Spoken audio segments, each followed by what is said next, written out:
because I got tired. I wanted to kill myself. I got tired of it. And she says, but right now, what can I do to take my mind off this? I said, lady, when I have a bad song in my mind, even if I try to get rid of the song, my mind keeps singing the same song until I start singing a better song. You cannot get rid of this misery unless you focus on something better. I got my book from my briefcase. I said, read this book. If you don't like it, give it back. If you like it, keep it. What if I don't like it? I just told you, give it back to me. Read one chapter. It's going to take you a few minutes. Okay. Is it going to help me? Just read it. She read one chapter, two chapters, three chapters. By the time we were in Atlanta, she was giving me hugs, laughing, crying, giving me hugs, laughing, crying, kissing me. I said, enough, just keep reading. When we got to Atlanta, she said, can I keep it? I said, you like it? Yes, keep it. I'm going to give it to my daughter. I'm going to give it to my neighbors. I now realize that I should live for God, that I should not fix my eyes on my trouble and my husband, that I should commit my life to God, and then God answers prayers, and I could have peace and joy. And oh, thank you. And she was going on and on and on and on. She was going on. And then she sent me an email a month later. I started to go to church. I started to pray. I started to study. My life turned around. Thank you for that book. God put you next to me. All things work. What if I saw them coming next to me and I would have moved on a bench in the back to be comfortable? Do you follow me? I would have not experienced that miracle. Would I? Because our society is so self-centered that nobody cares for anybody else. If it makes me feel good, I don't care about my spouse. Do you follow me? If it makes me feel good, I don't care about my neighbor.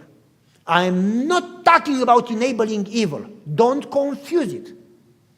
I am talking about walking with Christ and having the wisdom that the Holy Spirit gives you at every moment, depending on Christ. Enoch walked with God. Enoch walked with God. Abraham walked with God. Joseph, Daniel, you name it, all of them walked with God. Why don't we? God never changed. Ellen White explains, Enoch walked with God, period. And then she says, he was continually living in the awareness of God's presence, depending on God in every moment. Shouldn't we? Be aware of His presence and depend on Him. Not talk before you talk to Him, not act before you talk to Him. How would our life change? How would our families, how would our churches change if Christians, Adventists, would walk with Christ? Do you follow me? By the way, this is the introduction. I wanted to give you a sermon about growth through prayer.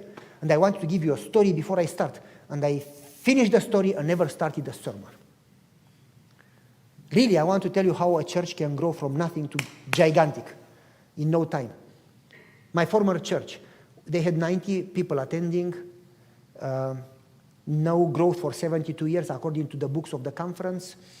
Church divided in 3 groups fighting each other. 11 people doing all the jobs. A group very liberal, a group very conservative, a group not believing in the Holy Spirit. I could give you quite a lot. After a while, there was no more division. People were praying together every morning. 265 people working, an average of 270 Bible studies given a year. Have you ever heard of a church to give 270 Bible studies each year? Have you ever heard that before? An average of 50 baptisms a year. 50. The church went from 90 to this, to this, to that. 4 or 5 years later, we had 340 members attending. Retention in North American division, it's about 47%. Out of every 100, 53% leave the church and 47 remain. Our retention was 98%. We baptized, for instance, 1 year 51, 1 left, 50 remained. All working, no lazy people. The church was totally transformed. Our sermons, seminars, programs were listened from about 80 some countries. We had 400,000 average, 400,000 downloads a month, each month for 5 years. 400,000 downloads a month worldwide. Can you grasp that? By prayer. We would meet together at my house and we would pray. And then we would go in the forest and take 2 hours and pray for the Holy Spirit and say, Lord, use us. We have no power. Give us your Spirit to serve. They came to me and they said, we want to paint the church.